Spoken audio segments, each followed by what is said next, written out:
ATG from Kilmarnock town, got your hustle down. Streams the pool games live, makes our day come alive. Early mornings on your grind, Tesco shift unwind, but you find the time to play, stream the virtual day. OTG tactical genius, every game you bring us with your skill and your flair.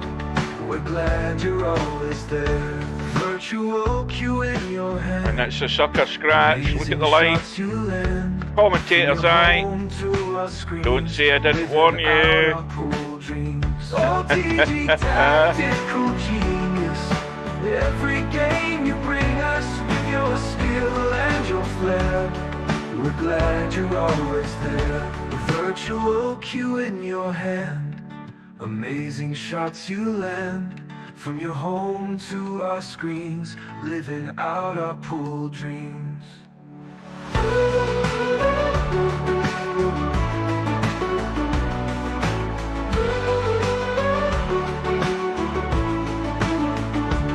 Early riser, work all done, streams the games just for fun. We'll cheer for you every match. TG, you've got the magic touch. OTG tactical genius, every game you bring us with your skill and your flair.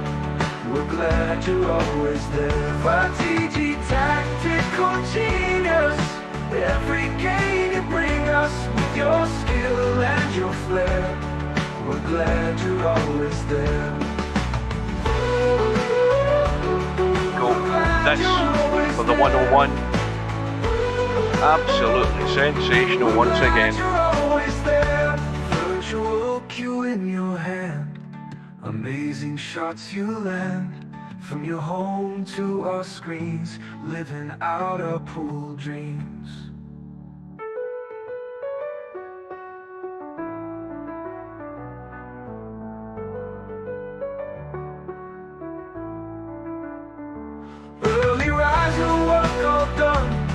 The games just for fun, we'll cheer for you every match. TG, you've got the magic touch. OTG tactical genius, every game you bring us with your skill and your flair.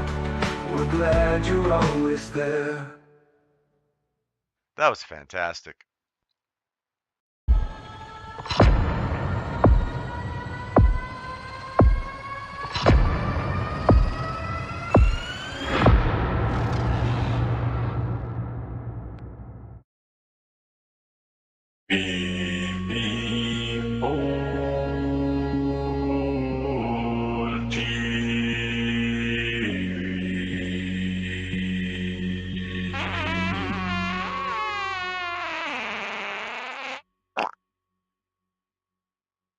Where's the cue ball going?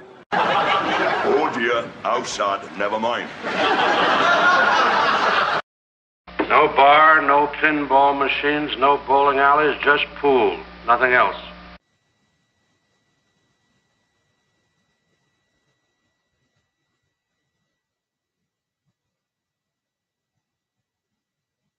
Well, good evening. Welcome to VP4TV. We are back for another of the remaining first round matches in this year's 10 ball World Championship, 10 ball in the 10 footer. And we have the match tonight starting at the top of the hour with Whiskey from the USA against DJSIMON, who now represents Scotland. And that is in about a few minutes' time. We have another match between VP Monster and Bedhead. That's going ahead on Sunday at the same time, 7 p.m. GMT, but that is on the one loss side. So one of those guys is going to have to go. We've got Tommy up against Rabbit on next Tuesday. Now, I think, is that a round 2 match, I think? We'll look at that in a minute. I think it might be. And then next Wednesday evening next Wednesday afternoon at 3 p.m, we've got Coldest Pillow and Damon or Demon. And I think that's a round 2 match as well. So those are the matches that are currently on schedule. and that will more than likely change between now and that time. Right, so how long have we got to go? We've got we've got plenty of time, about 7 minutes yet. So let's just look at the bracket and go through these results. So yes, we have a round 2 match with Rabi and Tommy. Rabi having got there, beating Brainful out 17-10. Tommy having got there by beating Power Slam 17-7. We have Cobra in round 2 against Larry. That's still to be arranged. Cobra having sent Bedhead to the one-loss side with a 17-8 win, and Larry with a 17-10 win over VP Monster. We've got Wink at Me, who overcame Slugs by 17-13. He's in round 2, playing Spectre Dawn, who blitzed Stubb. After that match with, was it Larry and Monster, I went into the Stubb room to catch up what was happening there and see the end of the match. And Stubb never won a rack as soon as I joined the room. I think Spectre Dawn won about probably 8 or 9 in a row to win the match, and then of course Stubb bailed out before he could finish it. We have Albinario, who blitzed Liquid 17 racks to 2. He's through, and he's awaiting the winner of this match that's still to be arranged, and there's only a couple of days left now. Chiku and MC Clarkey, and Coldest Pillow having got through against Bill, having blitzed Bill. I don't know what happened to Bill, only he can tell us that. Coldest Pillow in round 2 with his match against Demon, who beat Fast Eddie 17 racks to 11. And Interchange X, who took care of Fantastic Mr. Fox. Quite a big win there for Interchange X. And then we had a match earlier on today between Defty 2, one that I thought wouldn't go ahead, so who says I'm right all the time? Defty 2 against Miskin, or I think that's how you pronounce it. Miskin got through on the odd couple of racks, so it's quite a close one there, 17-15. I'm guessing that took the best part of it, 3 hours. Then we have this match between DJSIMON and Whiskey 2. Whiskey, who is predominantly a snooker table player. Sergeresh is already there waiting on the winner of this match coming up. He overcame Linus by 17 racks to 14, and Slim through to round 2 after a 17-10 win over Bankster. And lastly, we have Laser and River City. There might be issues with River City from what I saw in the chat the other night. I think Laser was looking for River City, trying to arrange a match, but I can't remember who said that River City's maybe got some problems going on at home, whether it's illness or whatever, I don't know. So he might not be around, and that might be a bye. So that is where we have got to. So welcome, everybody. I don't know whether he get fined, but I won't be long in reminding Steve. So the situation is, I was at dinner, my phone was up the stair getting charged. Everybody in the south part of Scotland got the alert. Through the central belt of Scotland, we all got the warning alert from the government of the risk to life about not travelling tomorrow. We have a storm moving in, Storm Éowyn. The whole of the Irish Republic and Northern Ireland have all been on that weather alert. And well, according to the forecast, now that can obviously change because this thing's still out in the Atlantic developing, but the path that it's going to take, we're going to be in the southern end of it, and the southern end of it is where the winds are whipping in and the isobars are all at their tightest, and that's coming through Northern Ireland, in through central southern Scotland, covering Glasgow, Edinburgh area, but covering Kilmarnock where I live, and it's going to be stormy one way or another. There's going to be a bit of a breeze, shall we say. And I, having been at dinner, when I did come up, I did see the alert on my phone, but I'd also had a phone call from .com at work. And because I was wondering whether I would get a call from work, I then replied to that call, and I was told to stay at home tomorrow. So the shift that I normally do tomorrow. I normally do 2 similar shifts, just 6 to 9:45 on a Friday and Saturday. But what they've done is they've cancelled all the orders tomorrow, and they've added them on to Saturday and Sunday. Now, Sunday is our busiest day of the week. We do about 500 orders on a Sunday with not many staff in working, so you run off your feet. So they're going to add the orders that we're cancelling tomorrow onto the weekend delivery. So there's going to be chaos. So my Friday shift has been added to my Saturday shift, and so I'll be working from 6 a.m. through until 2 in the afternoon to try and get the orders done. So all I'm hoping is I've still got a roof over my head tomorrow. That's all I'm cared about. That's all I hope I'm going to get. Right, we've got a minute to go. Now, Whiskey was here earlier on because I saw him. There he is. He's in away mode. And Simon's there. So here's the way this match is going to go. Simon, I would suggest, is, as far as I can see, Simon should be the better potter of the ball. Whiskey is more familiar with the snooker table. I don't think he spends very little, if any time, if I ever seen him on a pool table in VP4. That could all be just me surmising and guessing the wrong thing, but I think Simon should be the stronger player in that regard. But you've all seen the evidence that anything can happen in this table in terms of taking anything for granted. I don't think Simon can do that. If you get careless, you could end up paying the price. Dry breaks aplenty. We will expect that. Missed pots, not being able to read the angles on this 10-footer. We've seen all of that happening. So I think it's going to be more of the same, basically. All I'm thinking is it going to last 2 hours or is it going to last 3 hours? That we don't know. So we could have storm damage tomorrow. We could have internet going down, more than likely. We could have phone lines going down, trees coming down, bits flying off roofs. Let's just hope that everybody stays safe. It's certainly not worth taking the risk. I mean, especially in the city centres. I mean, you know, if you live in Glasgow and you're going out shopping in the city centre, these are old buildings. Many of them in the, you know, they're like 8 or 9 floors high and slates coming off a roof. You just cannot risk that. People going into busy town centres. So. And I think the Tesco's seen sense in doing what they did.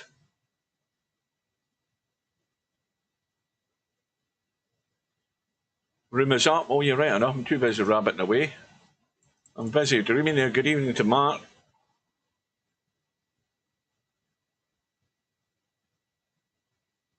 No, the council will sort my roof if it blows off.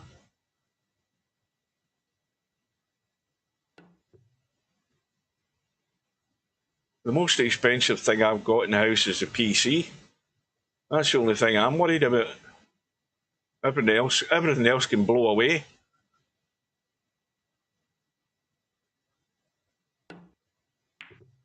Right, so we're into the first rack. Simon obviously won the lag. Broke off, and looks as if he broke off dry.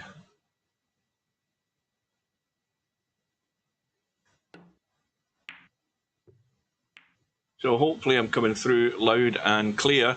I'm going to test the replay function. I will do that in a second or two. Hopefully the damn thing's working. It seems a bit temperamental, the replay. Let's try it. Clear. I'm going clear. I'm going clear. I've done it again where I've left the volume. Right. Bear with us. I'll fix it in a minute.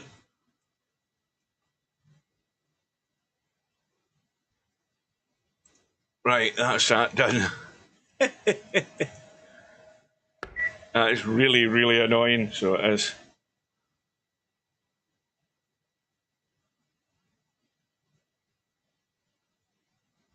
I'll tell you one thing. I would love to be actually on the coast tomorrow because it'll be some storm coming in off the Firth of Clyde. All the ferries will be off. I can guarantee that 100%. There won't be a ferry on tomorrow. They'll already be cancelled. So all the people in Arran, they'll all be stranded. And flights will be cancelled out to the islands as well from Prestwick.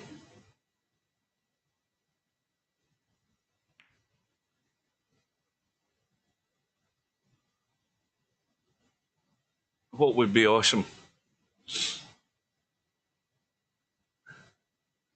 Aye, from it. Oh, you talked about the. I mean, I've been down at. Where did I go to one day when it was stormy? I went down to. Irvine Harbour one day, parked the car, and I was watching. I mean, you want to see what the sea was like. It was like in turmoil. So it was waves crashing over the wall. It's always good to watch stuff like that from a distance, but not to get involved in it. Right, so Whiskey's going to find out the 10 ball's going to come up. He's going to be scratching his head. In fact, there you go. It tells you he doesn't play pool because you've not even got a pool cue. He's playing with the house cue, so he's got. He's going to struggle in terms of breaking the balls.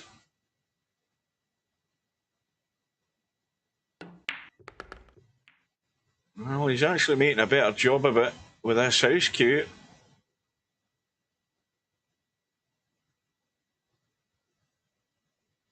$17.6. I don't think he could suffer that.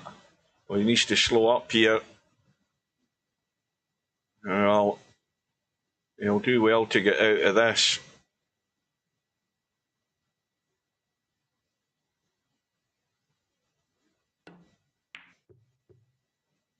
Oh, is he going to get cover?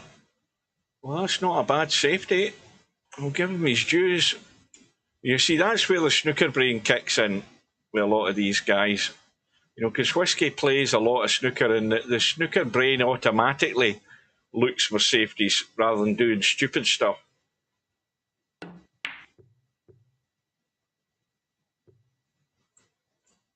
Now, is he going to get the reward? Well, the cut is on. Big blind pocket cut.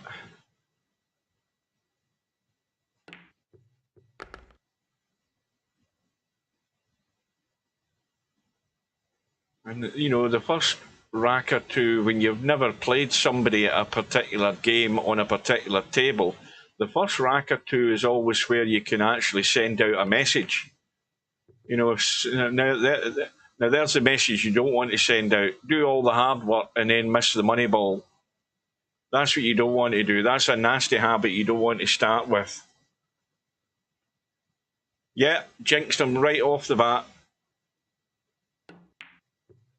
But Simon's got the same problem everybody else has had, trying to read these angles. It's just not, there's nothing as a gimme unless it's straight in. And well, Whiskey's got to dig into this because he doesn't want to follow this in.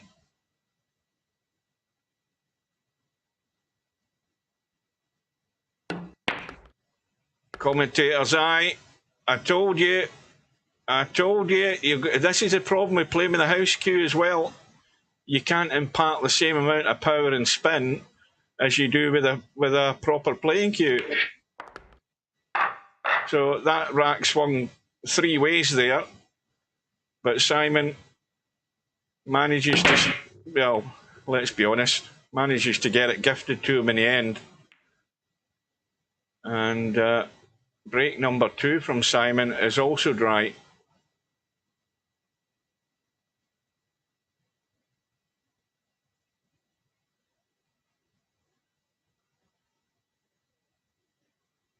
Well, what about that lunatic, Mark? What about that guy that they've jailed him for 52 years?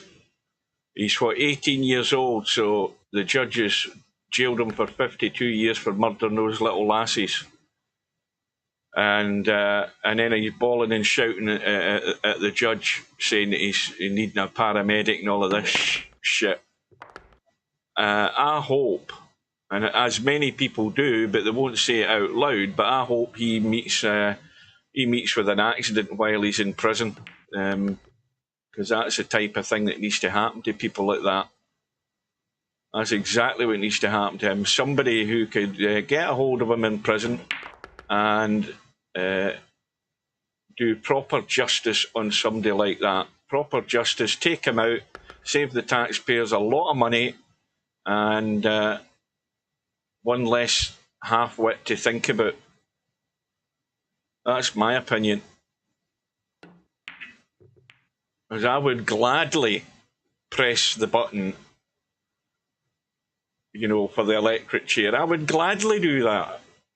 I would do that without even a blink of an eye for these people. I would have no problem with it. I wouldn't lose sleep about it. You know, get rid of them. Take them out of society. Don't look after them, feed them and clothe them for years and years. Don't have them with their PlayStation 5s and their little tellies and monitors and whatever they have in their cells. Get rid of them. Aye, I mean, this guy was known. He was a known troublemaker. The authorities knew about him. You know, but it's the same old story. They can't really do anything about him till they do something. Well, you know, he's murdered 3 young lassies, wee babies, going to the dance class. He would have murdered a lot more if they hadn't got him stopped. And people like that, you just take them out and get rid of them. Good evening to Tyler. Well, I'm well at the moment, but I may well be starting up a collection for a new roof tomorrow, so just stay tuned.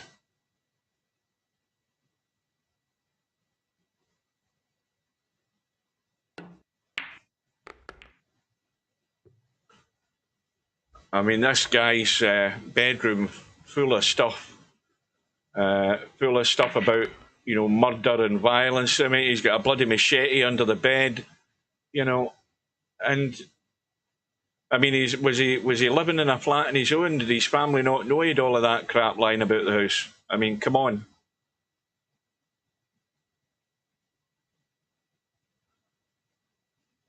Well, no, we've got a big storm moving in overnight and tomorrow, so we've got a red warning, so there's going to be problems. I just hope the steer well clear of me. Yeah, I mean, all of this stuff comes out after the trial's over and the sentence has been done. All these stories start coming out. But no, you know, just I'm all for getting rid of these people. You know, somebody like that. Now, obviously, there are people who've been executed back in the day where the evidence wasn't proper. Nowadays, you've got forensic evidence, you've got DNA evidence, all of that stuff. But that's a different thing in terms of, you know, executing somebody. Somebody like this guy, who's an insane lunatic, you know, there's no reasoning with them. Then I'm all for executing. You know, lethal injection, I don't give a shit what it is. Get them taken out and have done with it. If they can hang Saddam Hussein, if they can get rid of all of these people, when the public get a hold of them, right? Just think of what the public would do to this guy if they get a hold of him. So I'm all for execution for these type of murderers. You know, there's different kinds of murder. The deliberate act, murder and anger and all of that stuff, that's for the judges and everybody else to decide that. To me, there's no any debate about this.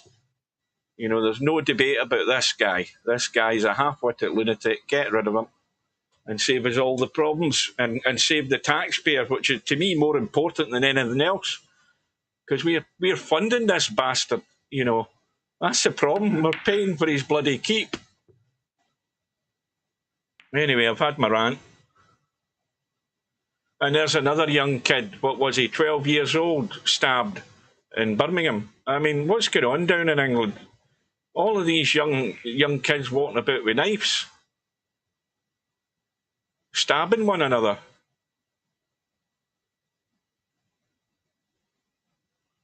And I was also thinking earlier on about this storm thing. I remember, I mean, there was no such thing as red weather alerts back in my day when we went to school. You went when it was a blizzard. You went when it was thundering and down with rain. You went when it was frosty. You know, there was no such thing. I don't come to school today. There was never a day that I went to school where we had snow or anything and were told to stay at home. That was the last thing in their mind, because there was no such thing as health and safety then, or any due care and attention for the pupils. We all went to school. There was never a day we never turned up at school because of the weather. And we had weather just as bad back in my time.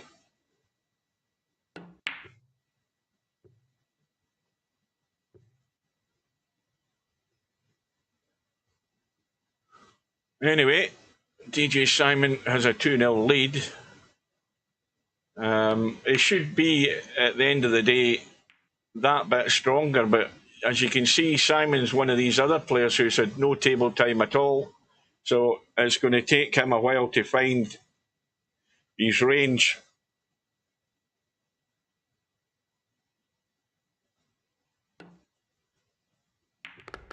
Well, I've already had Wednesday and Thursday off this week. That's my days off anyway, so normally I am back tomorrow, so I've now got the same days off I had last week, because I had Friday off last week, and Friday was one of my days still owed to me before the end of the financial year. So I'm exactly the same this week, except I'm doing a double shift on Saturday.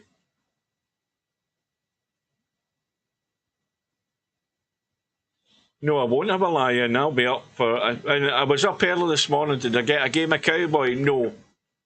Not a game of Cowboy. Casino Jim was... I can't remember who he was playing. So I went and had my breakfast, and I came back, and he finished his game. Who was it he was playing? Preacher. He finished his game with Preacher, and then Jim left, and then there was nobody. So no game of Cowboy doubles this morning for me.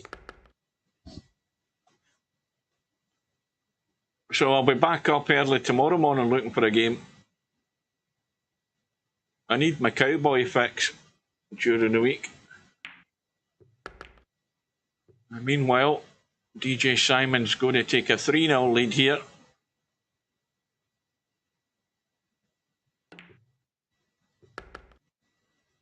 Well, Whiskey had a sort of promising 2 or 3 shots in that first rack. But he's going to have to get some more shots here and get something on the board fairly quick, I would suggest. Cue ball's gone. Let me test if John's here. Oh, John's not here either. What the hell's happened there? Hang on a minute.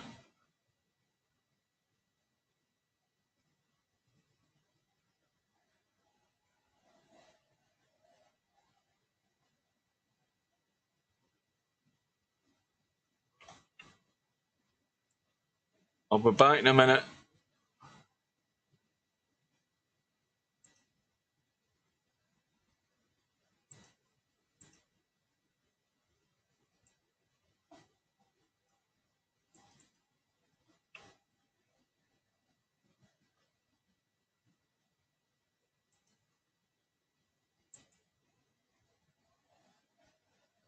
Where's the cue ball going? There he is. I found him at last.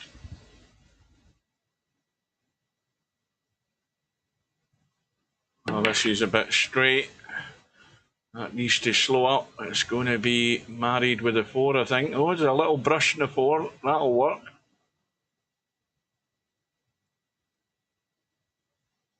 Now he wants to come back the way up towards that right side pocket noise. Overhit that by a country mile, and he's missed a pot.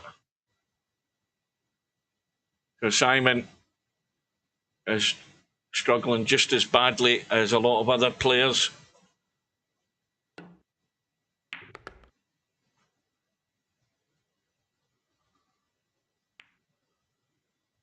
And Whiskey trying his best to hook himself. I think he's got a shot. The problem is he might not have much on the 6 ball though, the way this cue ball's headed.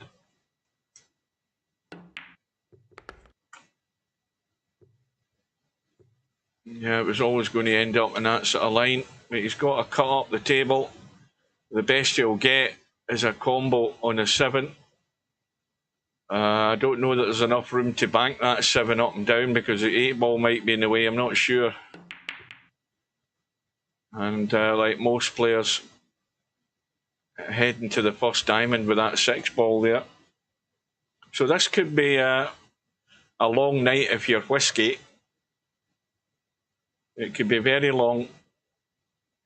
There's that blue donut again.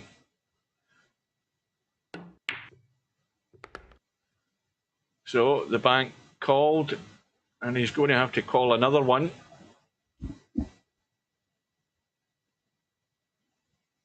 Oh no, he's calling the billiard. 7, edge of the 7 onto the 8. Oh, the 7 ball's leaked away though. I'm sure he wanted to keep that up the right-hand side. Well, it goes in between the 8 and 9, the 9 and 10, sorry. Is it going to catch that 10? No, well played. Do you like walnut cake? Well, let's be honest. I don't have walnut cake on a regular basis. I've had walnut cake. If somebody put a big slab of walnut cake on a plate for me, I would not say no to that and a cup of coffee. Yeah, I wouldn't. I mean, let's just clarify. I don't not like walnut cake, but I don't buy it. Let's put it that way. I don't make a regular purchase of walnut cake at any time during the year. But I have had walnut cake. Well, we're going to take bets that whiskey's not going to get a rack in this, and it's going to be a complete whitewash. It's not looking very promising at the moment. Anyway, why are you asking about, what, is that the first time you've tasted walnut cake?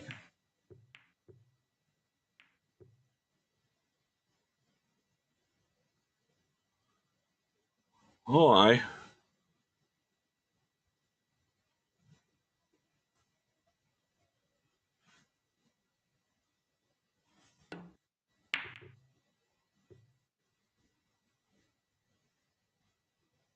Right, now, here's a great chance for Simon to bury this cue ball. It's crying out for it every day of the week here.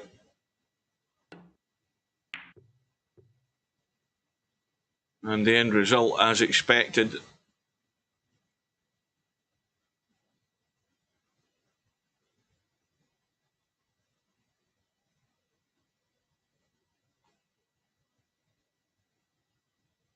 I like Madeira cake,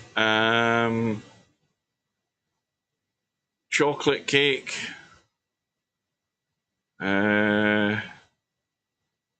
pretty much anything, to be honest with you.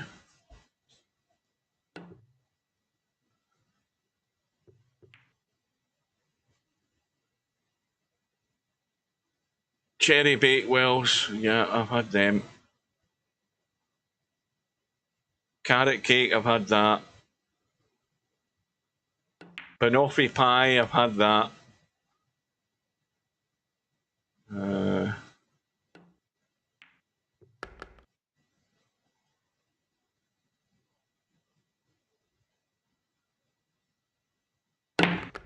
What cue ball's gone? Well, Whiskey's got ball in hand. He's got a table that's actually pretty reasonable for getting out, so let's see if he can get one on the board here. Battenberg, not really. Now, see, that's where I sort of draw the line. I'm not really a lover of Battenberg. No, I can leave Battenberg well alone. I think it's because it's that almondy taste or whatever it is, and I don't know. I'm not a lover of that. Yeah. Now this is another shot to catch him out here. This 6 ball. Well, he's got it clean this time. Now at least to stop, but he's just overhitting him. Now that's the problem. Just a bit too much weight. Well, his chances on the brink here. Yeah, there you go. And Simon again just going to clear up the mess. This is if Simon's going to end up doing this all night. Just tidying up what's left. Now Simon's well capable of doing this all night. You know, clear up 2 or 3 balls, another rack in the board. So it's going to be a tale of missed opportunities, like a few of these other matches we've seen. Players having good chances to get out, but just not having the ability or the technical skills to be able to deliver. And Whiskey's very much in that category by the look of it.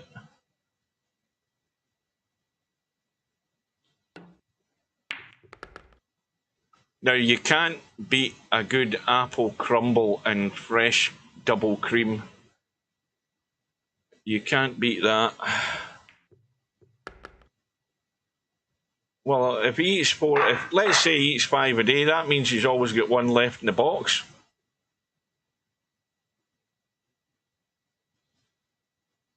Because I'm sure there's 6 in the box, so if he's only eating 5 a day, he's always got 1 left over for the next morning.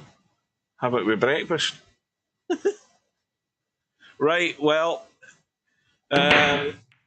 Albanario's match was a bit of a bloodbath, 17 racks to 2, and this is taking shape along the same lines here, I'm afraid. It's not looking good at the moment for Whiskey 2. As I say, you know, he's no... This is a guy who's got never any real intentions of playing pool in VP4. He's always seen in a snooker table, and that's the only place I've ever seen him. And the house cue is always a bad sign that that's the case. So that's a missed call.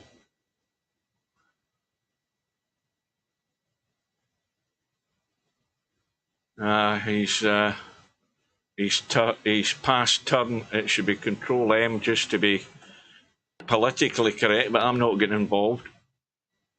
I'm steering well clear.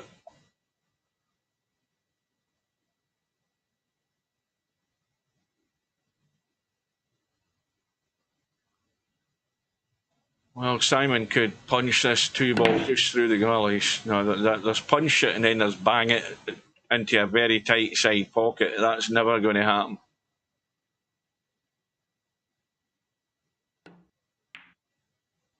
So here we go again. We've got Whiskey with a thin... Sorry, no, he's got a 3-ball. Now, he wouldn't do any harm if we bumped something here just to leave him an angle on this 4-ball. He doesn't want to run right out into the table. Well, you see he's caught the 6 and now it's under no control at all. And he's ended up hooked. You see, you've got to play that in some sort of control. I don't think that the house cue is to blame for that type of shot. I mean, that was just hit far too heavy. And that's going to be ball in hand because no rail has been hit after hitting the object ball. So again, here we are at the same position again. Ball in hand and 3 or 4 balls to pot. All no problem for a 6-0 lead.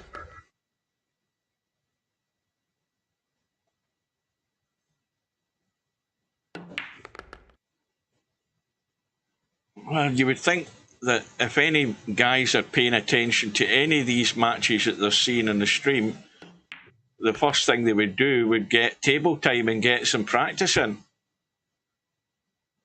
But you don't really see anybody who's in this tournament putting in any time. And the end result is you get stuff like this going on. No pressure at all on Simon, so he can just warm up gradually and get his eye in. I mean, Simon's not going to get any worse as the night goes on. He's going to settle down even more and get his eye line sorted and find these potting angles.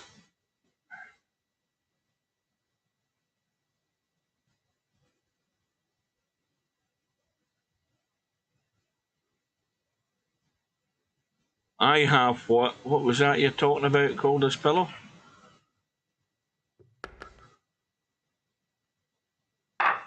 Oh, have you been put? Oh, right. So you said you put in some practice. I get you now. You must be doing it in the middle of the night when I'm in bed then. So Simon breaks off in rack number 7. I think he was dry. Many a dry break. And not a table that is very inviting for running out, because the 7 ball is blocking the 5. Now, could he brush through potting this 2? Well, he's missed the potting angle again.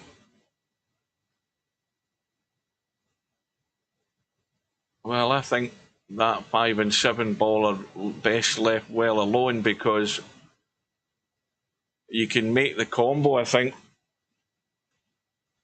Well, there's a good gap between the two of them. You can easily make that combo. Simon trying to come down onto 3. So again, what he's doing here, he should be ducking behind that 7 and 5. Well, he didn't call the bank, so his execution of that shot was pretty poor. I mean, he's obviously got cover behind the 6 and 4, but I think the idea should have been he was trying to get in behind that 5 and 7 with the cue ball, and didn't get the right connection on it to control the cue ball, I don't think. And again, because Whiskey doesn't play 10 ball, he hasn't worked out that you should really call a pocket when you're playing a kick shot. No evidence of that tells you he's never played 10 ball, really. We had another chance for Simon to duck the cue ball. Oh, he's underhit that by a country mile. He's struggling for the weight of shot there. That was pretty poor.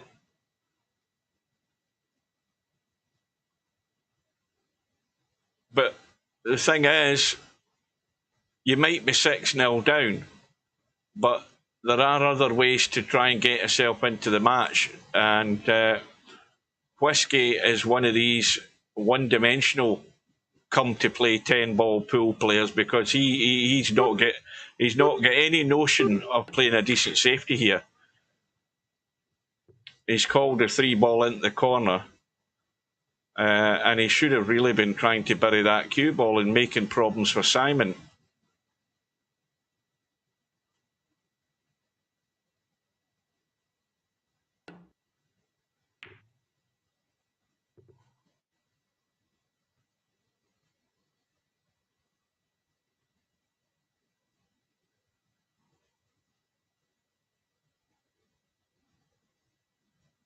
So there's a good gap between 5 and 7.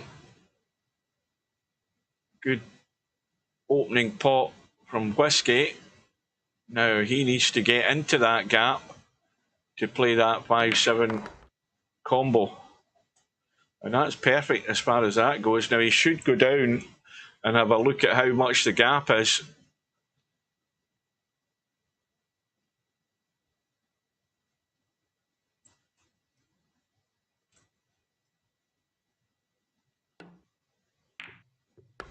Now he needs a roll of the ball. I think he's got it. He'll settle for that one. So this is going to be the inevitable same story as every rack we've seen before. He gets this far and then stumbles on the next shot. He's going to land in top. Well, he's going to brush it. He's going to brush it, but go square. This is just threatening to fall apart.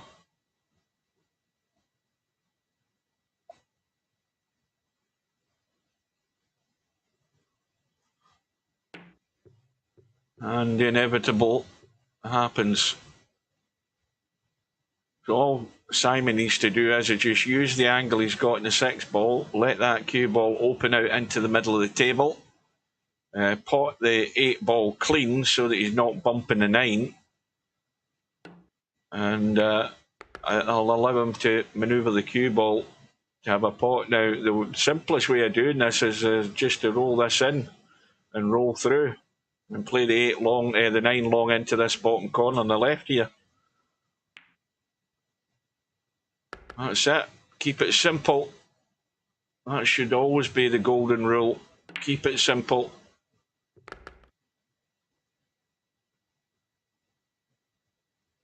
And it's now going to be 7-0.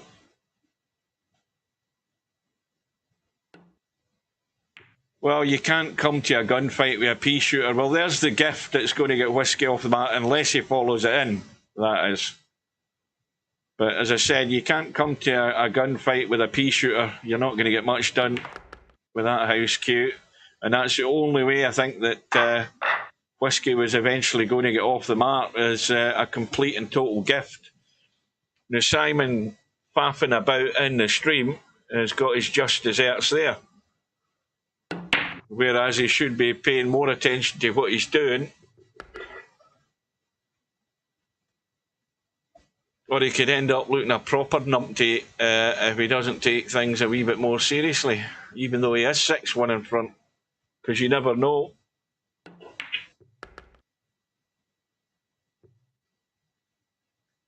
Now, once again, Whiskey should be looking to bury this cue ball somewhere. Now, you can send the 4-ball onto the long rail on the right side and try and fiddle in amongst that 5 and 7 with the cue ball. Well, he's played it up and down. Well, he's never going to get cover that way. He's better odds sending it over to the long rail on the right there. As it is, he's left a wide open cut. Not the best shot choice there from Whiskey.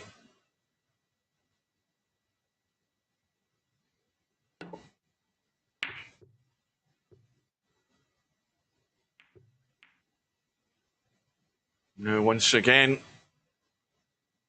you've got to watch how thick you hit this 4-ball, because you're trying to push it to the 6. In fact, he's went all out for the pot. I didn't think there was enough of that there, but he's obviously plenty of room to get that in. Now he's got to deliver. Now this 5-ball is going on to the short rail, depending on the pace he hits this at. And he might not have a shot unless he can come off the long rail and come across behind it.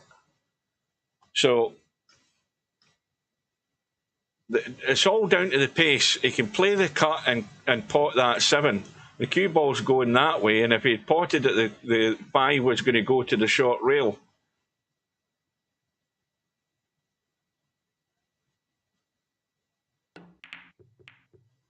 Well, Simon's a country mile off the cut angle in that 5. So again, this is a very good opportunity. They don't come any better than this for Whiskey to get his second rack on the board here. He's got really nothing much to do. And let's be honest, you know, whether you're a snooker player or not, I mean, he's underhit that, he's left that short.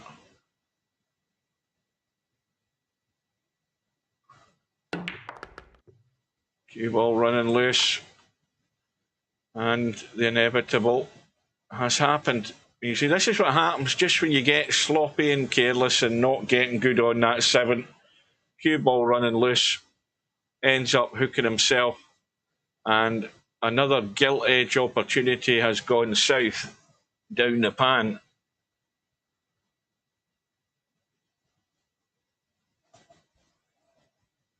It's disappointing to see somebody actually ruin their chances by just, you know, well, he's dug out a pot, I'll give him that. He's going to have to dig out another huge one in a second, but really ruining their opportunities by just being sloppy. It just needs more care and attention.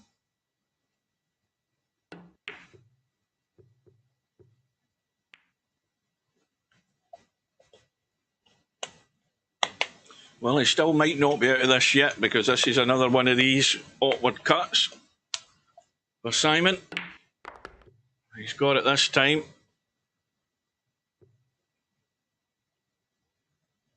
So, well, I think there's been, what, like maybe at least 3 solid, a conservative estimate, 3 solid chances for Whiskey to win racks here, and he's turned down them all. Scoreboard now reads 7-1 to Simon.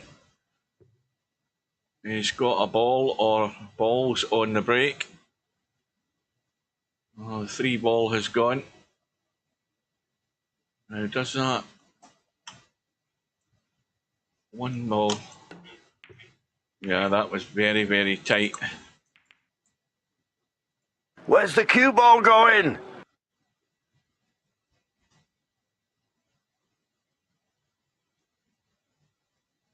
Well, you can play a really delicate thin cut here in that 1 towards the 9 and drop the cue ball in behind the 6 and 4, but it's really touchy. Now you see Whiskey's got no judgment away a shot with that house cue. That's, I think, what he partially tried to do there. And that 1 ball is just going to come down very handily for Whiskey to possibly bury Simon behind the 8 here.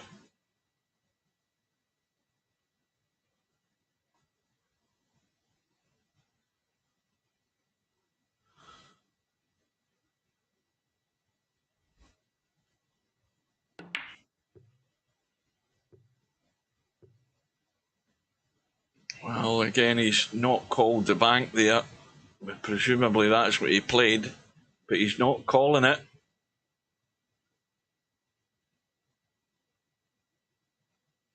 I'm not interfering. I'm not getting involved. All I'm saying is that banks and combos should always be called.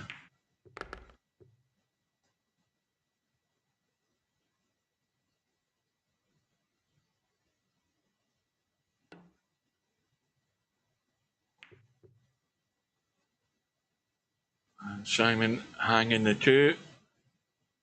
So Whiskey, nothing to do to go on the 4. And 5 ball is adjacent. Right, he's got a slight angle so he can go behind the 6, but wants to have an angle to pot this 5 and come up, right up into the middle of the table. He's left himself too straight. That's no use. Well, he's actually a wee bit inside, but the problem here is he needs to get up high or find the gap and go on this 6.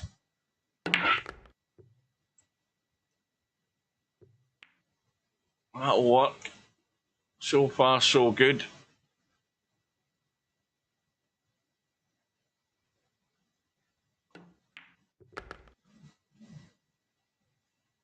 Now there's a problem. Problem is the cue ball wants to go forward now. I would tend to do this to be spectacular. I'd play this with left English, stun the 7 in, go to the rail and around and come around the short side of the 8, hoping I don't bump the 9 ball. That's what I'd do. But I'd only do that because I'm a bit of a show-off. He's trying to get there with draw. This could end up in the side pocket. Well, it didn't, and he did get on the 8, but the most important part of the shot, he didn't deliver. So it's going to be a sorry tale at the end of the night here for Whiskey. Just not came with the proper equipment, house cue, and probably no preparation whatsoever. As I would say, probably Simon has as well. Just work it out as I go along technique.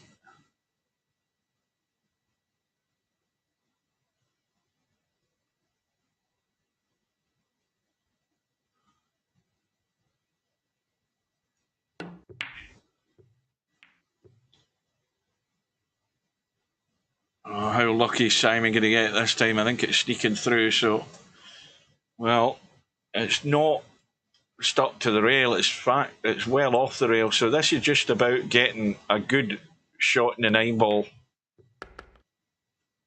He wants to open up here, just like that. Well, you can't ask for much better than that. So now the problem is judging the follow through. And everyone so far he's overhitting him. And once again, overhit it by a country mile. He's now in that no man's land territory. if he starts jacking up here, it could be a scratch in the side. But this to get his second rack on the board, he's making his life very difficult. But it's going to catch the knuckle, and it's hanging. Another gift, one of many for Simon, for an 8-1 lead. Well, while this is going on, let's have a quick look at Simon's wake-up call, because the winner of this match, assuming it's going to be Simon, is going to be playing Sergeresh, and Sergeresh is going to put up a bit more stronger opposition than what he's got tonight. So I've already written off Whiskey's chances in this match.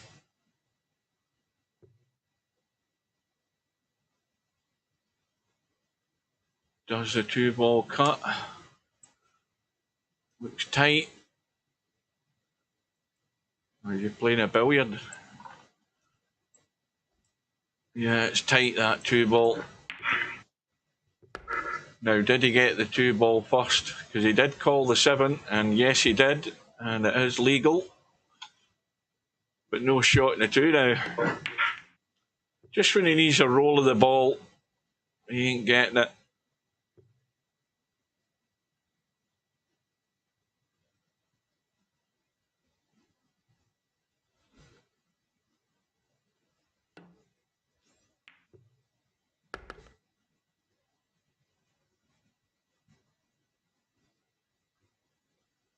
Now that 4-ball's tight, either way you look at it. And it's certainly tight now, but I think he can kick that in. There's room to kick it in. Well, he's going on this other side, but if he goes and looks in the long rail, he can kick that in every day of the week, that 4-ball. What the hell's he doing? You should be looking in that direction, get in there and cutting that around the corner and cutting the 4 in.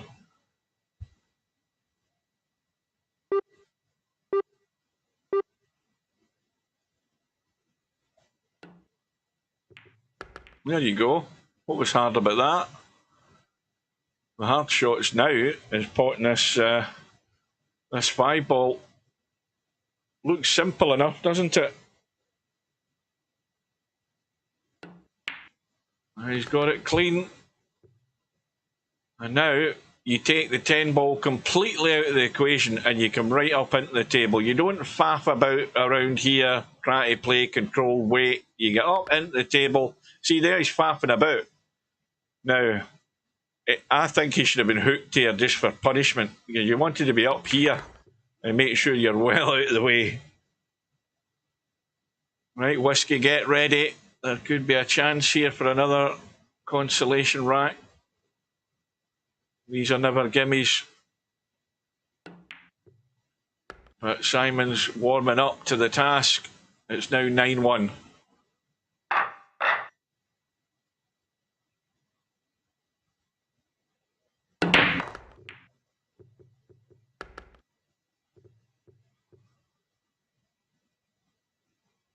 Well, we've got the 2-ball. The 7-ball have gone.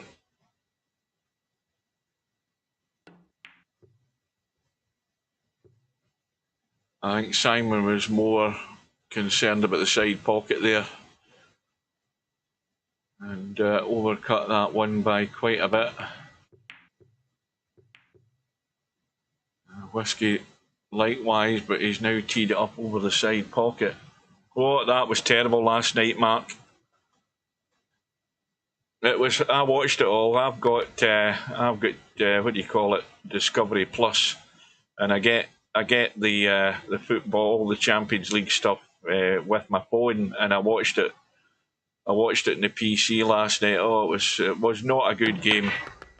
I mean, Celtic had Kyogo had 3 goals, every one of them offside by a mile.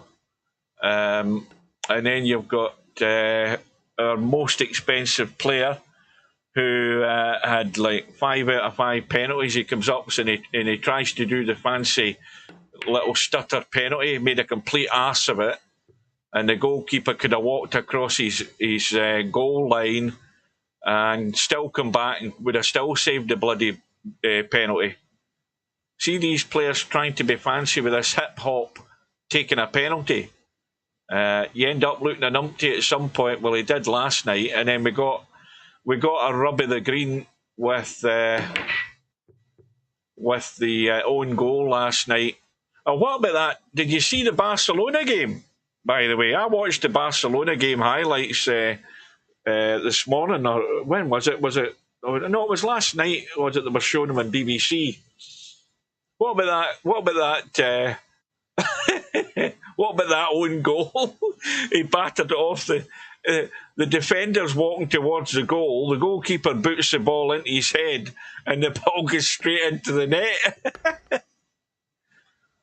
I think they had a bloody monsoon in Portugal last night. I'm surprised they weren't playing water polo in that game.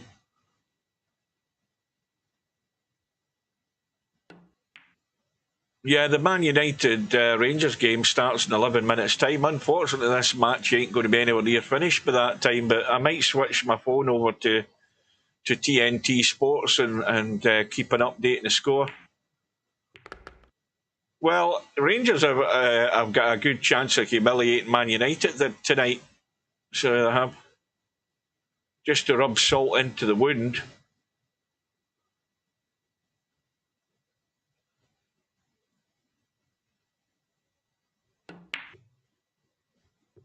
Well, that's a good cut by Whiskey. Now, is he going to get the follow-up? Now, this has just been... This is nice and gentle. You're just cutting this pocket weight and letting the cue ball open out. You don't hammer it. Well, he's going 2 rails. But his 2 rails is good enough judgment. He's got a very slight angle here. Now, if he just rolls through, he's going to be at an awkward angle in this 10 ball. He's tried to stun it, and he hasn't quite got into it again with this bloody house cue. Again, it's that should be good. That looks a good line that he's picked there. I'll give him that. Well, he's making a mistake of looking again. He was fine the first time he looked.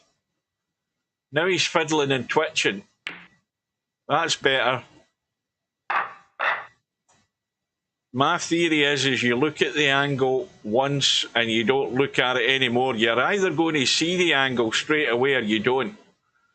If you start faffing about and looking at it 2 and 3 times, you're doomed to failure. The longer you look at something, doesn't make you any more likely you're going to pot it. Not nowadays, they don't.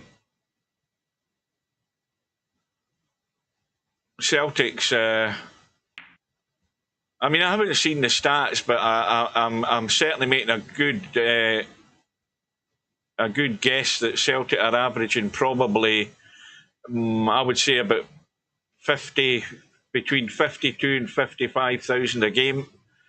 Rangers will be averaging about 40, 45, 47. And they've probably lost a few over the last few months with the way the results they've been getting. They've been up and down. Well, it used to be back in the day, though. In the old days, you could get up to certainly you could get 80, 90,000 in Ibrox, the old Ibrox Stadium, and you could.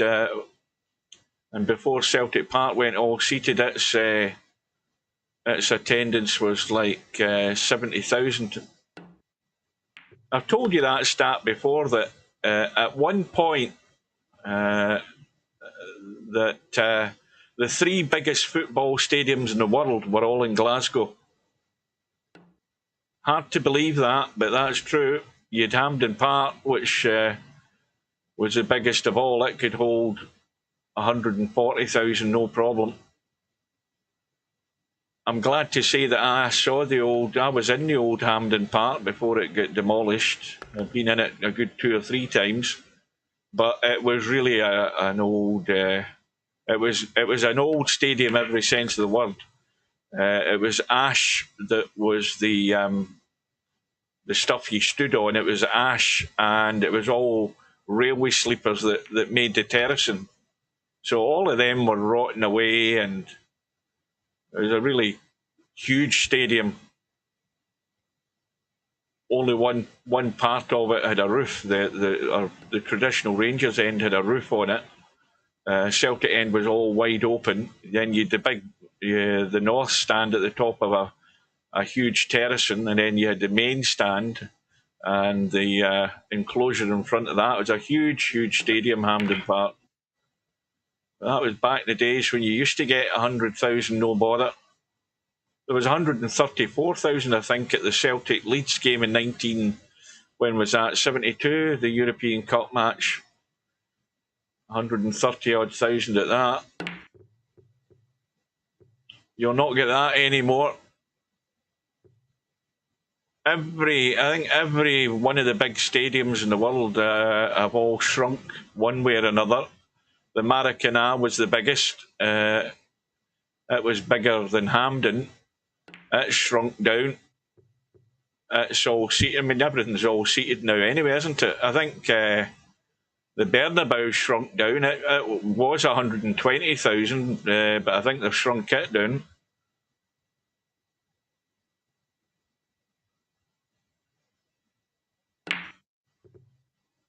Well, there was another chance for Whiskey. That's going to go south. And again, here we are in the same scenario that we have been in pretty much many of these racks. We've got DJSIMON with a ball in hand situation with 2 or 3 balls to pot, which is basically a gift and a plate. Now, he wants to just roll through for this 10 ball into the left side. Well, presumably he's come up to play it into the corner. It would have been simpler just to roll through to play it in the side rather than trying to get fancy and start manoeuvring the cue ball. Why not just roll it through to there and roll it into the side? See, there's a mistake happened because of that. You know, again, the rule is if there's a simple shot on, that's what you play. Simon unnecessarily running the cue ball for no reason whatsoever when he could have just rolled through and played that directly opposite into the left side pocket, and he gifted the opportunity back to Whiskey, and he finally gets another rack in the board. And now the scoreboard looks a wee... Now I've got the hiccups. Now it looks a wee bit more encouragement. He's got a long way back. And of course, with just a house cue and nothing else in his armoury, he's really struggling for power in the break. But he's got a ball, and amazingly, he's got a shot in the 1 and a wide open 2. 3 ball has gone.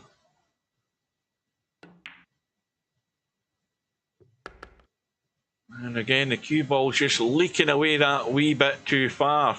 Now he's going to have to check the cue ball here to try and leave himself a shot in the 4. And again, trying to make that adjustment with the right English in the cue ball, you've then got to make the compensation for that by trying to make the cut. So that makes the shot even more difficult.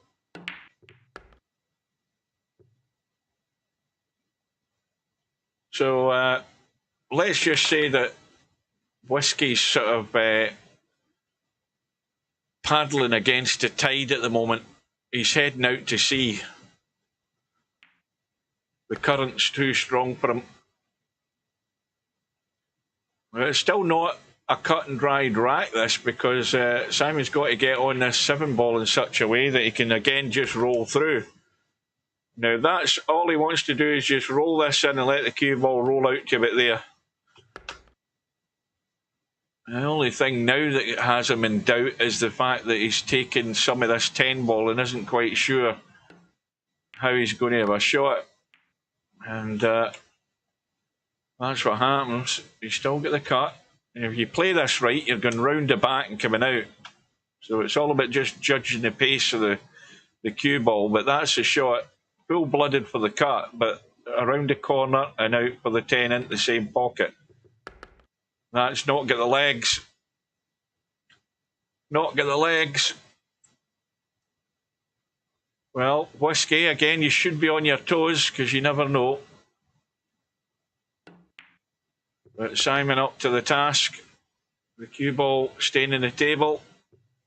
And it's double figures for DJ Simon after 58 minutes. Well, I think now's the time to give Whiskey a target. The first target will be 5. If he can get to 5 racks, but he would already be well past that if he'd taken the chances he's had.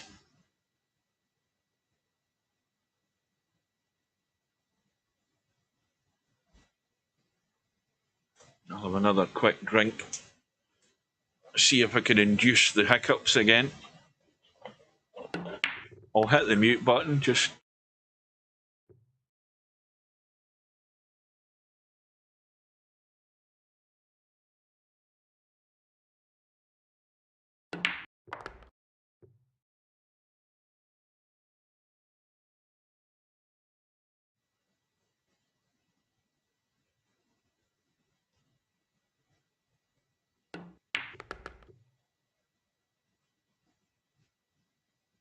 It's not a bad line. Well, he should be home and dry here. Where can this go wrong? Again, just a dead weight cut in the 7. Leave an angle of any description on this 9 ball. Now, he would ideally want to come around the other side of this 10 balls. He's gone too straight. He hasn't hit it soft enough. Had he hit it and left himself inside, he was fine. Now he's a bit too straight, but he can check it up and go forward and come back into the table, or do that and play it in the side.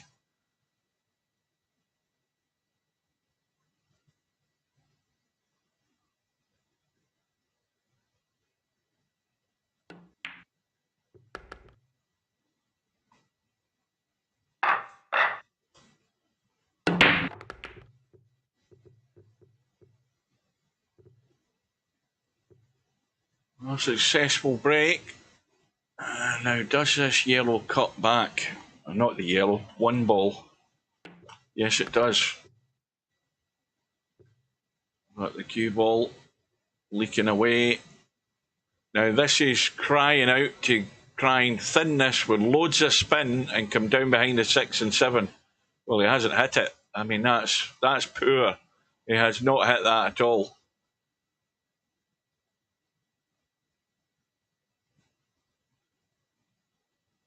But it's still nothing like a gimme, this cut in the 2.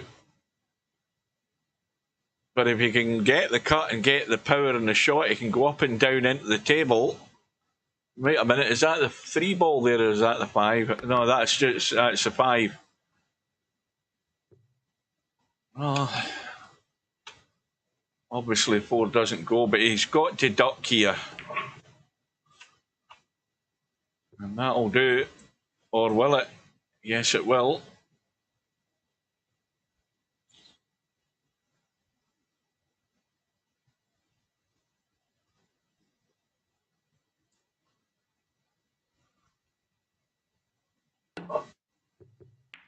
Simon got the angle, got the hit, but not got it safe. So Whiskey, again, the golden rule, get right down into the bottom half of this table here with this shot.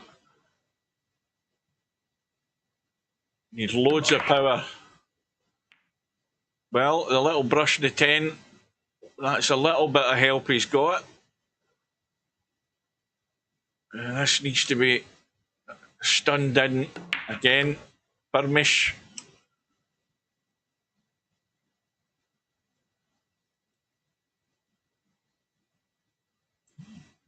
I'm looking at the line that he's taken in this 6 ball. Yeah. See, now he's left himself too high an angle in the 7. And he's got to try and feather this in to hold for the 8. Well, he's got a brush, now he's knocked it safe. See, that was because of that problem there. Everything looks simple that you've got a pot, but you've got to get the right angle for the next ball. And that's where he's let himself down. He's called the bank, has he? And it's gone in. Well, he didn't call the bank. So he's got this nasty habit that non-10 ballers have of not calling the shots, but I'm not getting involved. If Simon's got a problem with it, he'll say. So a gilt edge opportunity once again to get closer to that target I've given him of 5. These are tough though. And again, maybe that cue ball is squirting a bit with that house cue, and this is not a pot. This is a scratch every day of the week, this 10 ball. If you're trying to pot that up the rail, look at where it's sitting. You're probably better calling it into the side. Yeah. What the hell's he doing there? Why is he not going up and down and just trying to kick it into the side? In fact, it's far too tight even to do that. It's nailed to the rail.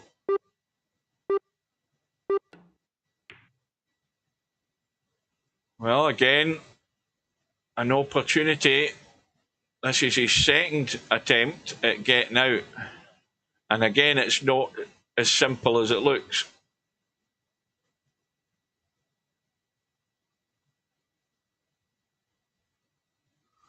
Size, well, he's got it at last. Size of table, massive difference. Warmest duvet. What the hell are you talking about, Mark?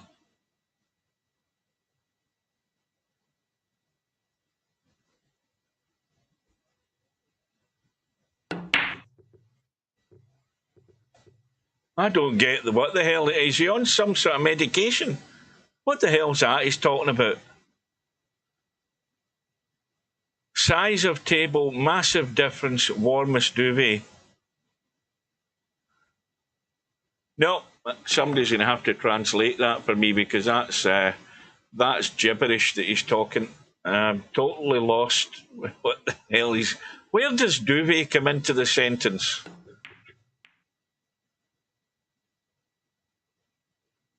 Or is it maybe predictive text or something?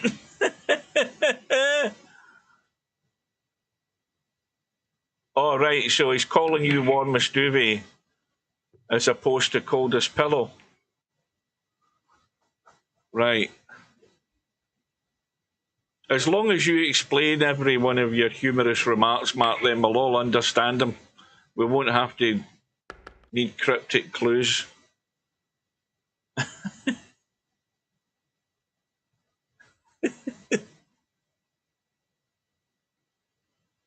He's still smoking something, I think. So DJ Simon now has an 11-4 lead.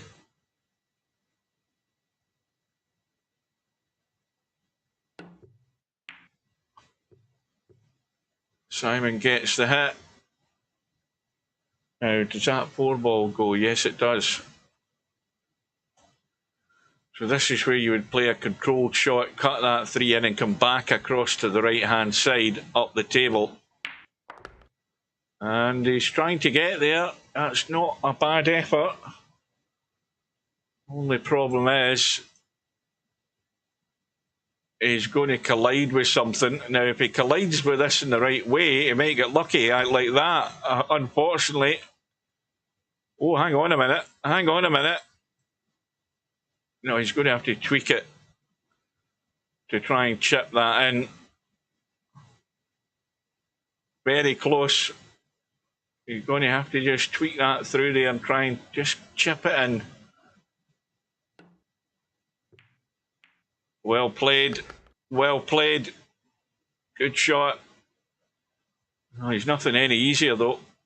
But that was a good little shot there he's dug out.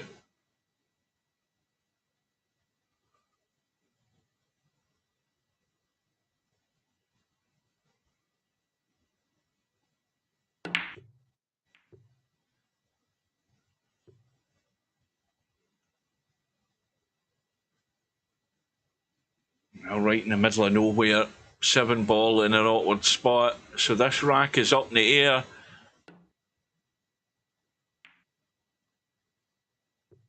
Well, that's a good shot by Simon. And he's right on the rail.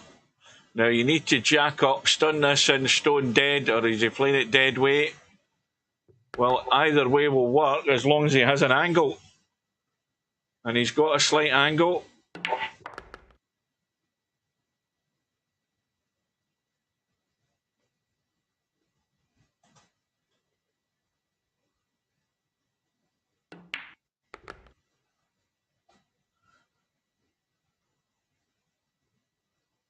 Simon with a huge 8-rack lead, or about to have anyway. Oh, he sent that to the rail way too soon. Commentator's curse. Help yourself, Whiskey. You've got yourself to 5.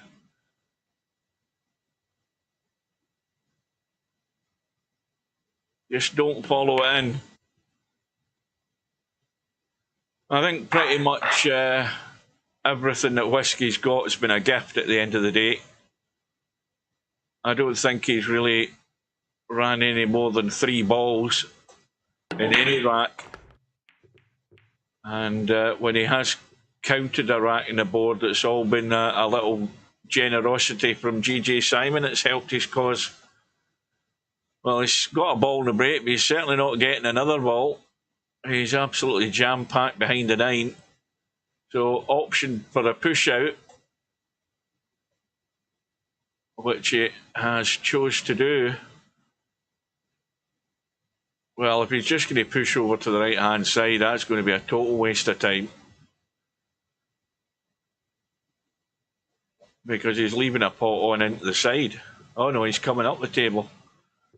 Well, that ain't much better, I'm afraid. He should have been trying to get down somewhere in the corner where the 3 is, at least leave it awkward, but this is just teeing it up in a plate.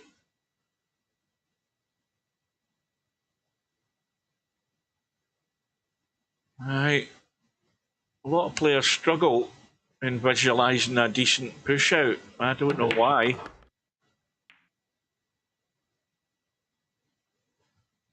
Loads of room to get to the 5. That shouldn't be a huge task. Yeah, plenty of room to get in there. Just got to watch the judgment of the little draw of this. Little, right, that'll do. Now he might end up taking the 6 into the third, but he's overcut the 5. So here we go again. So Whiskey's made his target a 5. Let's give him a target of 8 now to get to.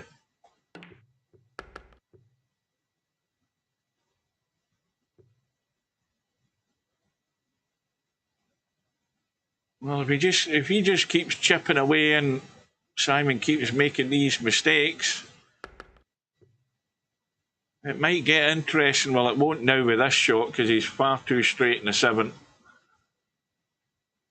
They have to thump that, and of course when you start thumping them into the corner pockets and they hit the jaws, they ain't going in. So chance gone. All because he ended up leaving himself too straight. Angles rule this game. They rule every game you play. It's all about angles. You can work with an angle. You can't work with something that's dead straight.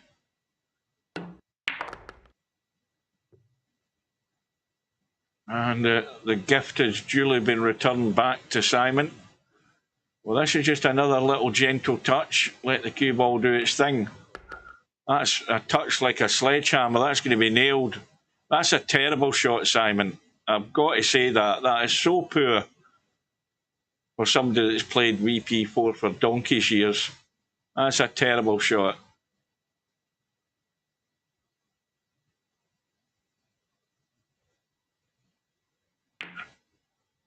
But that's a good recovery, though. We'll give him that. Very good recovery. 12-5 lead. Dry break. And I don't think an awful lot on for poor old Whiskey. Well, that one does go past the 10. Now, obviously, it's a thin cut the other way.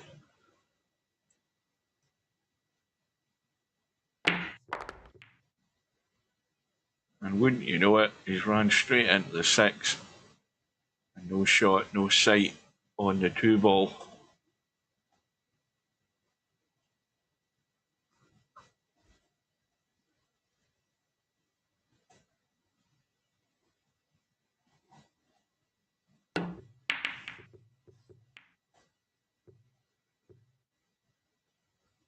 Well, got the hit, got distance, but not got it safe. Now this is just about getting out away from that 8 and 9 with the cue ball here and not hooking yourself behind the 5.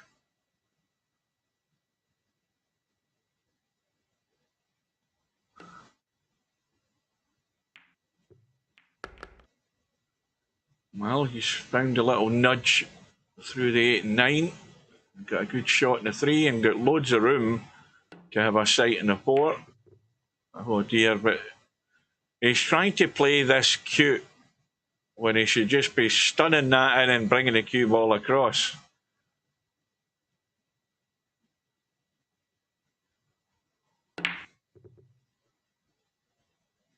And again, off-angle pots are a struggle.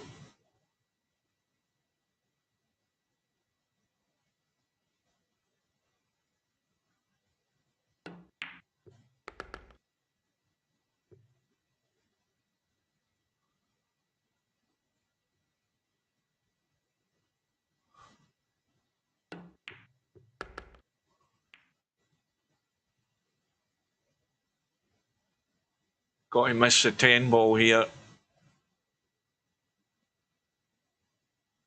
And back up into the table.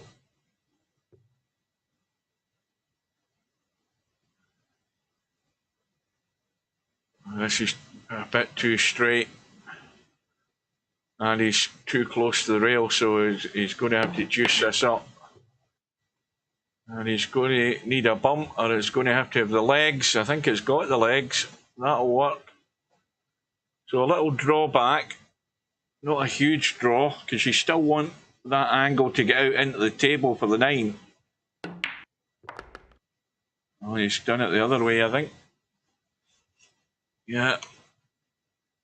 Well, this is just dead weight roll and let the cue ball roll out, and he'll be good.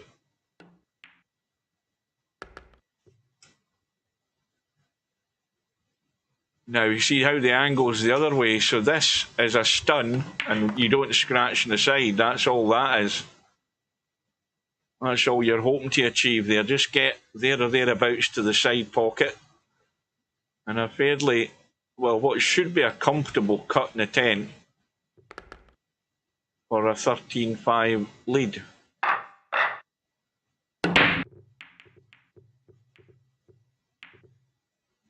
I don't think anything's gone. One ball is hanging.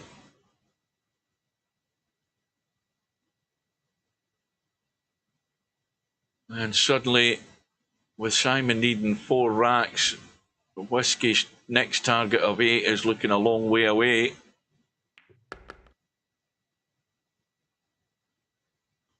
Well, that 2 ball will tuck down the rail.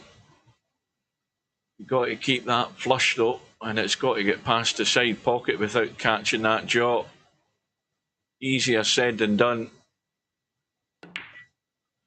And we've seen a good few players do that, where they're actually they end up cutting them away from the rail. Being caught out again with these angles.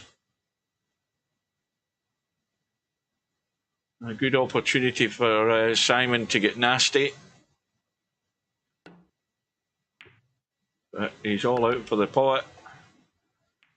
And, well, maybe it'd have been better to have got nasty. Now he's in trouble. But he's got a safety net because the 6 ball isn't going anywhere. It's stuck to the 9 ball. Not if he bumps the 9 ball. Oh, just glances past it. So Whiskey's not get good odds of getting out for all the reasons that we've seen, but also, of course, for that 6 ball being dead.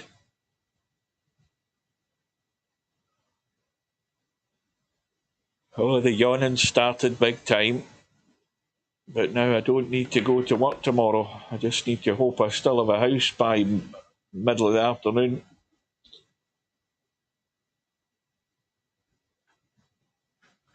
Well, that's a good score for Rangers, 0-0.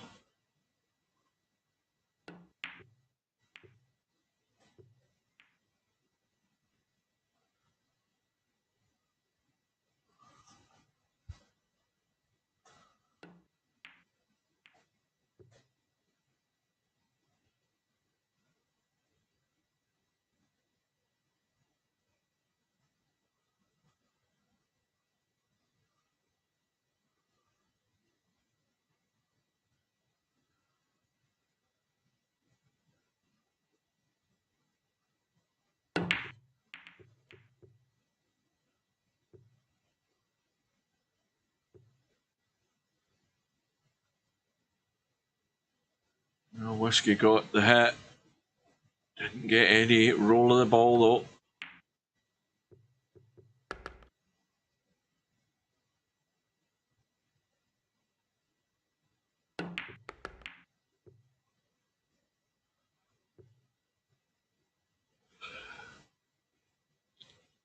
Well, that's finished nice for Simon. That was a nice lucky bump in a roll that he got.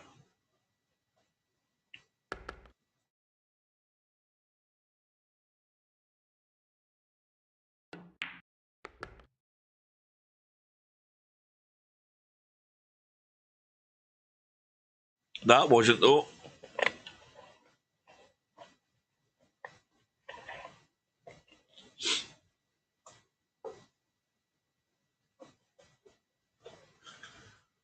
Get ready.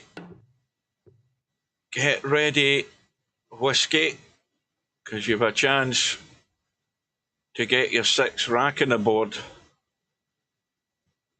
Another little bit of generosity from DJSIMON. Now again, got to get high enough into the table. If anything, overhit it. Oh, you want to come off the rail though. You don't want this. You could well do without this. Now again, he's got to let this cue ball run out. You've got to go out into the table. And that's going to be no man's land. Take your pick.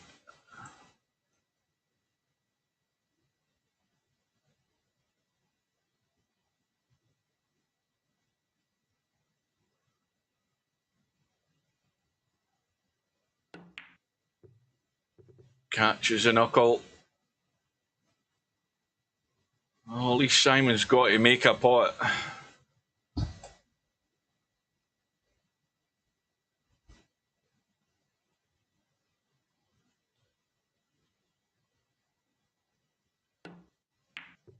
And that was a diamond out. Whiskey with his 2nd attempt.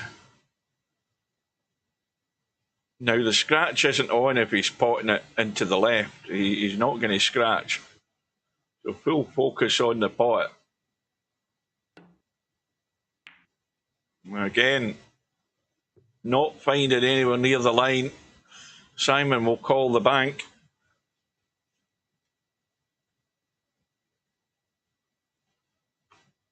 Well, this is a good odds bank, this 10 ball. Yeah, watch the cue ball. Where's the cue ball going? There's a gift and a half for you, Whiskey. There you go. Now, you cannot miss this with ball in hand. For goodness sake.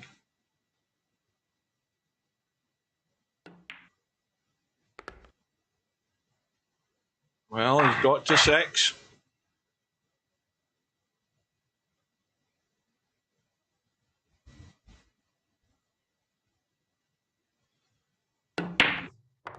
Three ball goes in.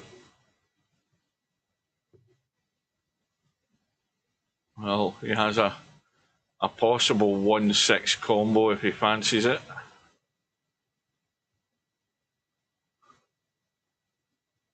I don't know why he's doing this. This is just this is nonsense. This. Why is he calling the 10 ball?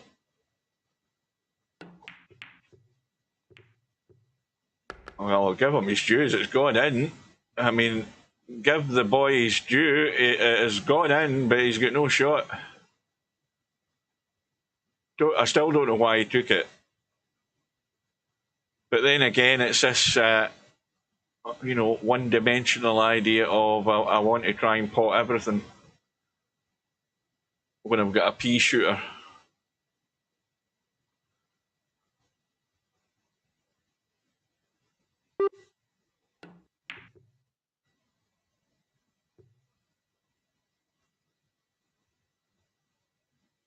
And not really much of a safety shot either. Simon trying to duck. And is that going to come into the gap?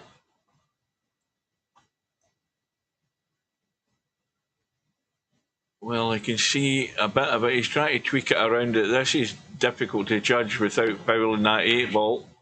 But he got the hit, but got it too thick. So now Simon has a fairly comfortable cut on that 1 ball.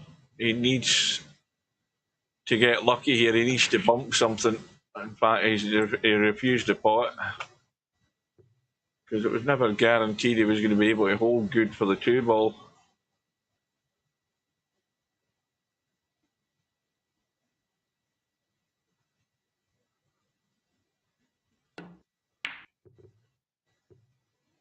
Well, Celtic's next game next week in the Champions League is down in Birmingham at Aston Villa. They'll do well to get a result there.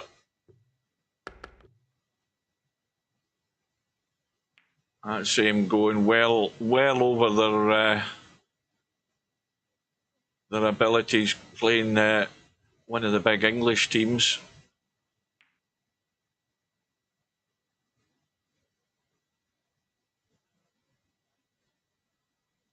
But they've beaten big English teams before. They've beaten Liverpool. They beat Leeds back in the day. They didn't beat Nottingham Forest.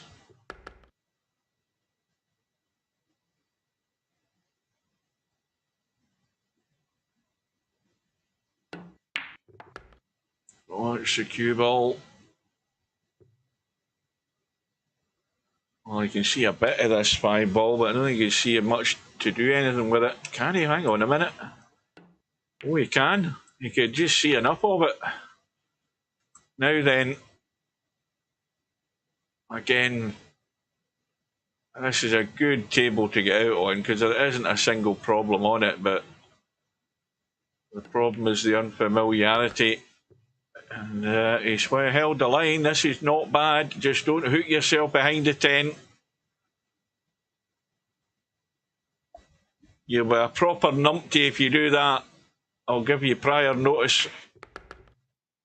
Well, now it's leaking away, and now it's become very difficult. He's another good pot to try and stay in the vicinity of this 9 ball, and that's going to end up no man's land unless it keeps running. Well, it's the cut's on. Right, quick look, see the angle pot.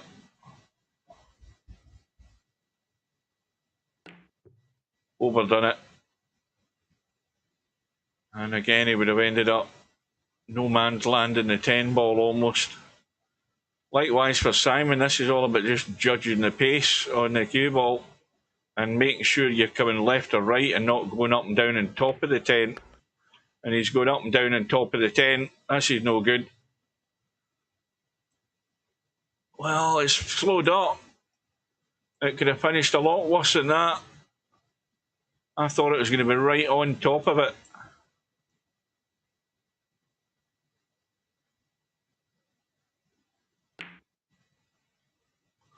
And a good shot. So an hour and 27 minutes have gone by. And Simon is 3 away from a round 2 match with a 14-6 lead. Aye, if Rodgers was a world-class coach, he wouldn't be at Celtic. Or I should say, he wouldn't be back at Celtic.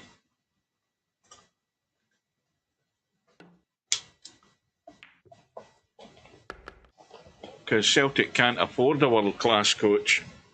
Simple as that.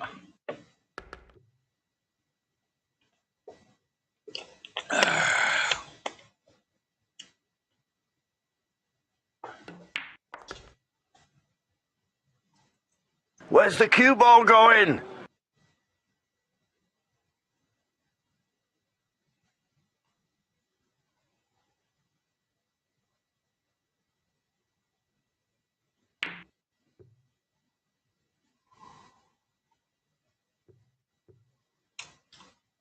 Well, Whiskey, This is going to be difficult. Difficult because of the distance, difficult because of the power of shot and the cue that you're using.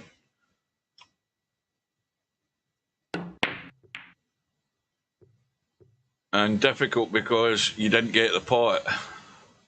So that 10 Where's the ball cue ball going? has gone really difficult. That's frozen to the rail. Absolute rock solid, that 10 ball.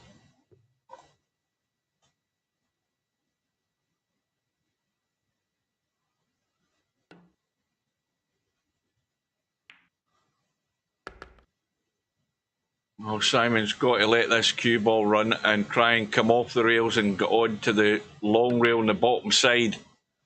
And he's scratched. And this is not a gimme for whiskey either. I mean, yes, you can pot the 9, but you've got to get bottom side as we look of this 10 ball. You can't be playing it past that side pocket. That ain't going to work. You've got to come down the bottom end of this table here. Take the commentator's advice, because then you're not going past a pocket. And you need to have more legs in the cue ball than that, mate. I mean, this is really ugly and horrible. It's everything that you don't want about a shot in this table. Stuck to the rail and got to be flushed big time. This will be shot of the night if he gets this, I'll tell you. Yeah. Pushed it onto the rail and off the rail, and again he's left Simon a stone wall double or bank on this 10 ball. Nice pocket weight. You give it every chance to go in. Then you can't miss him really. And that's dead centre of the pocket. And that was the perfect weight to play it at. Give it all the chance to hold the line and get in the pocket.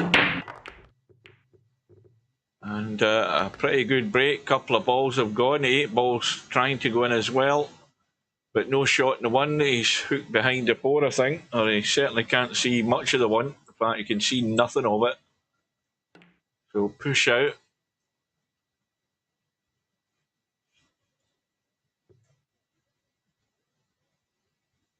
Well, you can send the 1 to the rail and send it up that way, or you can try and brush off the 1. See, the problem is the angle. All you're doing is pushing the 1 to the rail and sending the 1 up there, the cue ball up there, but you're leaving a shot. So he's going all out for the pot. He's got the pot. But no shot.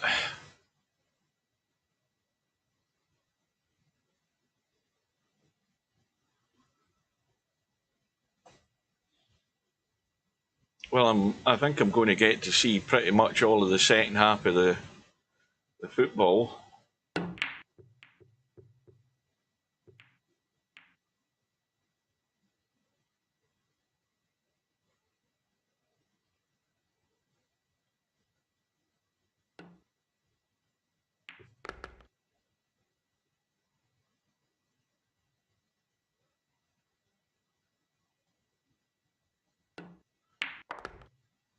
Now, what if I started broadcasting like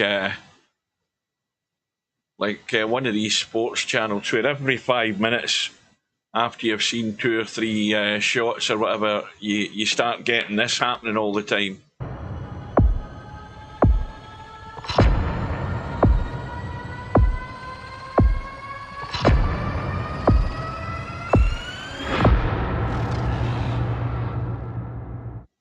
That would really be annoying, wouldn't it?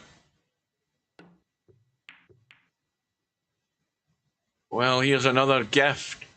How many gifts have there been in this match? Hundreds of them, most of them from Whiskey for Simon. But he's got the perfect angle in this 8 ball to roll it in and roll out. Roll out and roll out and roll out like that onto the 9. And now he's a bit straight.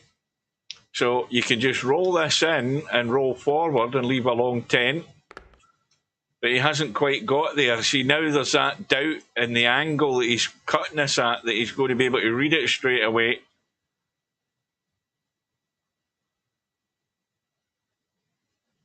This to get to 7.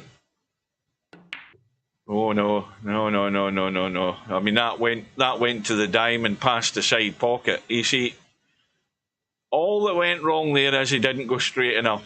Make his life a lot easier.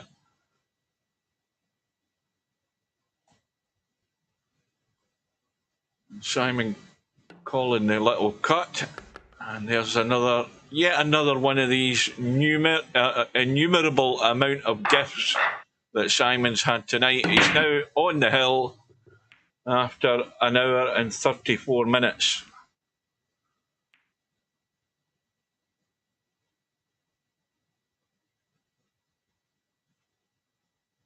Well, let's hope he finally puts Whiskey out his misery. But you've got to think that anybody coming to this tournament have got long odds in doing anything with a house cue.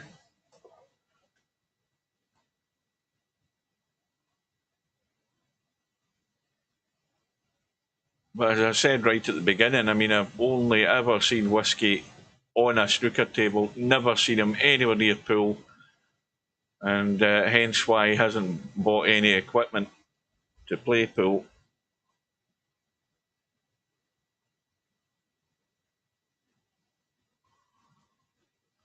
Well, let's see if Simon can finish off with a flourish here. If he can get out into the table, get on this 3-ball. Now, he really wants to play the 3-ball clean, where he's not again interfering. Well, he hasn't got into the cue ball.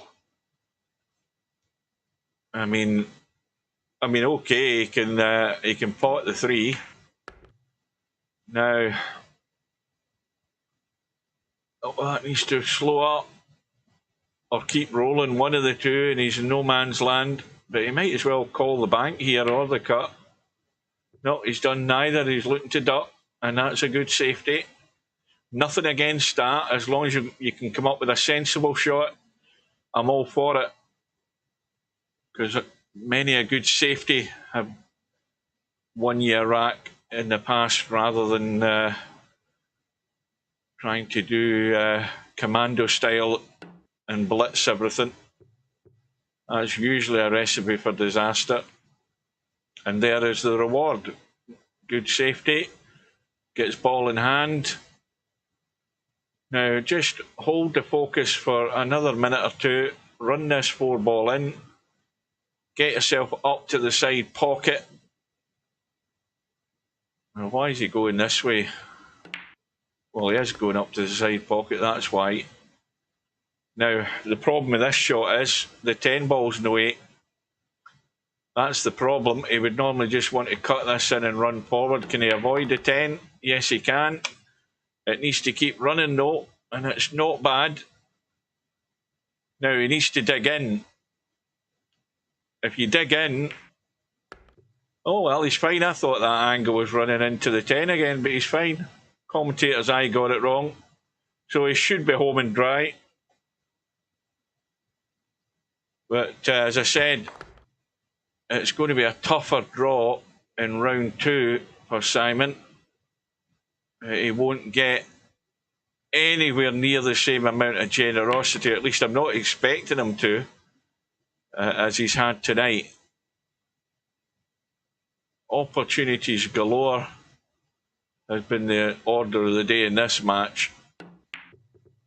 But there you go, another slender lifeline for Whiskey. Simon did get himself on the 10-ball, but this is very much last chance saloon. And again, not calling the bank, but he's got the bank. And just going to prolong the proceedings. Now, what the hell's he up to here? Well, that's just the ultimate sellout. There you go, Simon. Get the job done. Get it over with.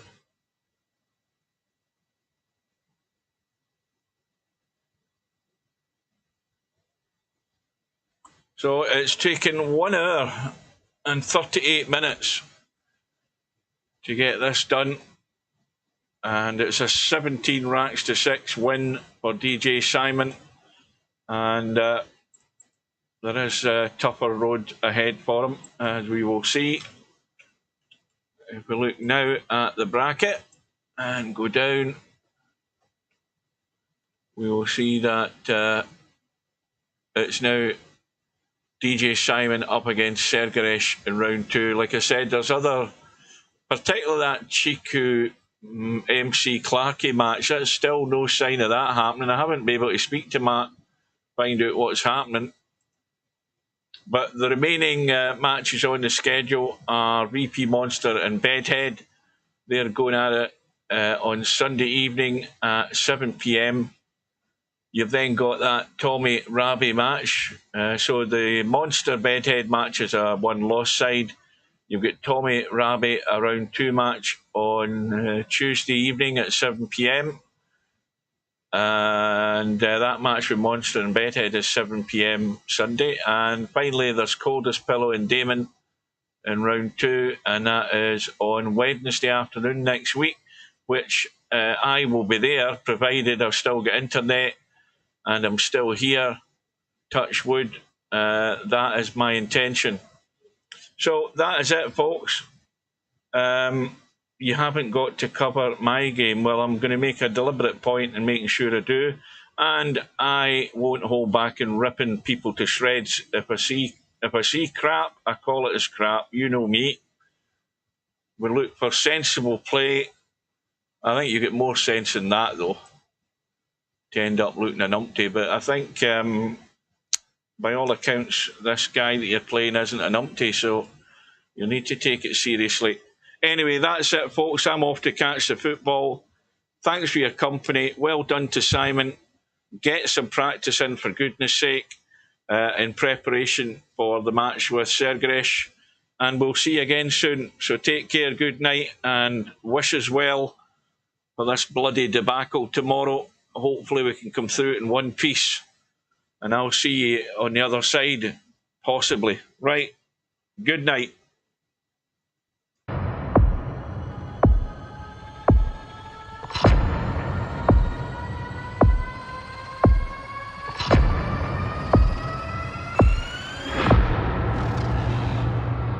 No bar, no pinball machines, no bowling alleys, just pool. Nothing else.